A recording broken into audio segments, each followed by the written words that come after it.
Hello friends, நம்ம சேனலை subscribe பண்ணாதவங்க கொஞ்சம் சப்ஸ்கிரைப் பண்ணிவிட்டு பாருங்கள். இன்றைக்கி பாண்டியன் ஸ்டோரில் என்ன நடந்துச்சுன்னு பார்க்கலாம். இங்கே வழக்கம் போல் நம்ம மயில் வந்துட்டு சமைக்கலான்னு போகிறாங்க. ஆனால் அங்கே கோமதி வந்து செஞ்சிட்ருக்காங்க. என்னத்தை உங்களை தான் நான் ரெஸ்ட் எடுக்க சொன்னேன்ல, நான் தான் எல்லா வேலையும் செய்கிறேன்ல அப்படிங்கிற மாதிரி சொல்லவும், இங்கே பாரு இனிமேல் கிச்சனில் நானே எல்லா வேலையும் பார்த்துக்கிறேன். நீ வேணால் அந்த சின்ன சின்ன வேலை கட் பண்ணுறது எடுத்து கொடுக்குறது இதெல்லாம் வேணால் பண்ணு, ஆனால் இதை நானே பண்ணிக்கிறேன் அப்படிங்கிற மாதிரி இது பண்ணுறாங்க.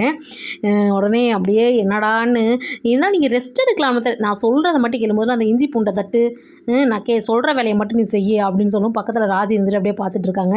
இங்கே வெளியே இருந்துட்டு நம்ம மீனா வந்துட்டு கேட்குறாங்க, என்ன ராஜி என்னாச்சுங்க அப்படின்னு கேட்கவும், இல்லை கிச்சன் வந்து யார் கைக்கு வருங்கிற மாதிரி உள்ளுக்குள்ளே வந்து ஒரு போராட்டம் நடந்துகிட்ருக்கு அப்படின்னு சொல்லவும், சரி சரி அதெல்லாம் இருக்கட்டும், சரி என்ன கதிர்கிட்ட பேசினியா என்ன, ட்ரெஸ் எல்லாம் வேறு எடுத்து கொடுத்துருக்காங்க, உங்களுக்குள்ளே ஏதோ ஒன்று ஓடிட்டுருக்கு அப்படின்னு சொல்லவும், அதெல்லாம் ஒன்றும் இல்லை, நீங்களே எதாவது நினச்சிட்டு இருக்காதீங்க அப்படின்னு ராஜி சொல்கிறாங்க.